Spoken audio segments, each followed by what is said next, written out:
Hello friends, welcome back to our channel. आज हम बात करने वाले हैं GIMS ग्रेटर नोएडा की लेटेस्ट वैकेंसी के बारे में। यह रिक्रूटमेंट नॉन टीचिंग पोस्ट के लिए है।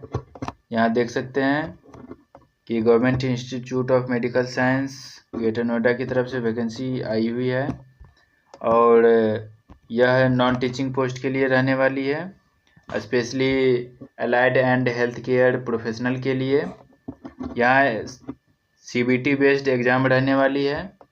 इसका फॉर्म भरने का डेट कब से कब तक रहने वाली है, टोटल पोस्ट कितनी है, एलिजिबिलिटी क्राइटेरिया क्या रहने वाली है, एज लिमिट क्या रहने वाली है, एप्लीकेशन फ़ी कितनी है, इन सारे टॉपिक पर हम स्टेप बाय स्टेप अभी बात करने वाले हैं।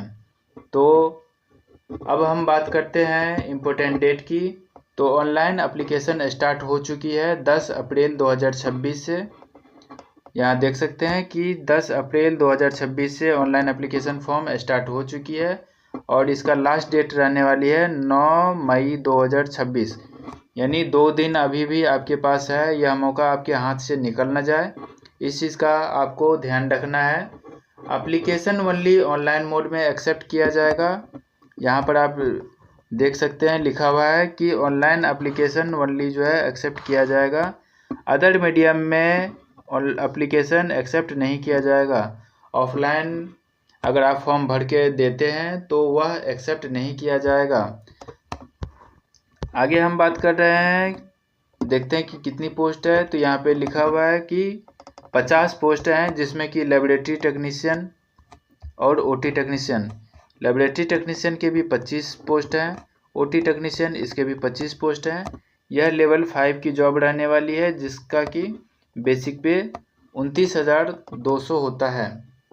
एलिजिबिलिटी क्राइटेरिया की हम बात करें तो आपके पास जो है, देख लेते हैं कि एलिजिबिलिटी क्राइटेरिया में क्या मांगा है।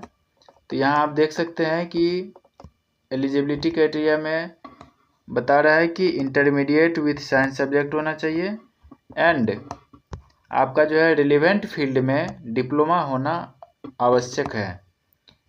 अगर आप लेबोरेटरी टेक्नीशियन के लिए फॉर्म अप्लाई करना चाह रहे हैं तो डिप्लोमा इन MLT होना चाहिए, जिसको कि DMLT भी बोलते हैं। अगर आप OT टेक्नीशियन के लिए पोस्ट अप्लाई करना चाह रहे हैं तो आपके पास डिप्लोमा इन OT टेक्नीशियन होना चाहिए। अगर आपके पास डिप्लोमा नहीं है, डिग्री है, तो भी आप इस पोस्ट के लिए एलिजिबल हैं, आप बेझिझक फॉर्म अप्लाई कर सकते हैं।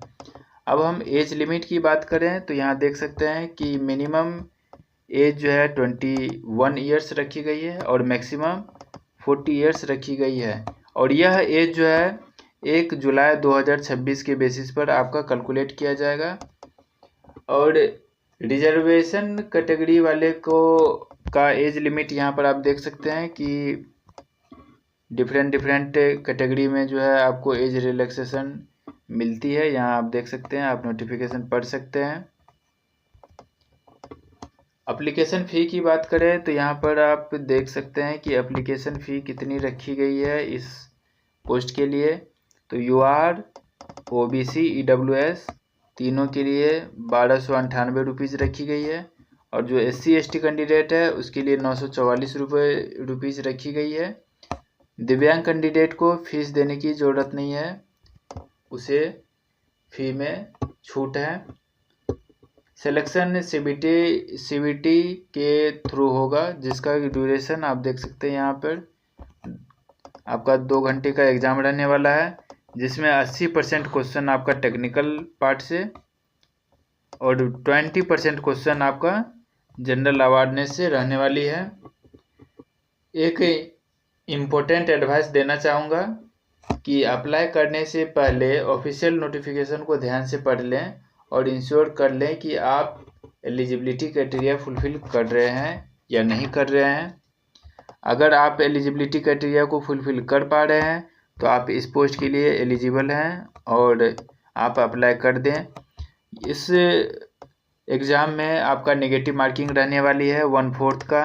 अगर आप एक क्वेश्चन गलत करते हैं तो उसके लिए 0.25 मार्क्स जो है आपके काट लिए जाएंगे और सही होने पर आपको 1 मार्क्स अलॉट किए जाएंगे। इसमें जो गवर्नमेंट एम्प्लॉय है उसे एनओसी रिप्रेजेंट करना मस्ट है। यहाँ पर आप देख सकते हैं कि जो भी गवर्नमेंट सर्विस में है उसे एनओसी भी देना मस्ट है। अगर आपको फुल डिटेल्स और अप्लाई का लिंक चाहिए तो डिस्क्रिप्शन चेक करें, और ऐसा ही जॉब अपडेट पाने के लिए चैनल को सब्सक्राइब ज़रूर करें और कमेंट करके बताएं कि आप किस पोस्ट के लिए अप्लाई करने जा रहे हैं, लैब टेक्नीशियन के लिए या ओटी टेक्नीशियन के लिए। Thank you.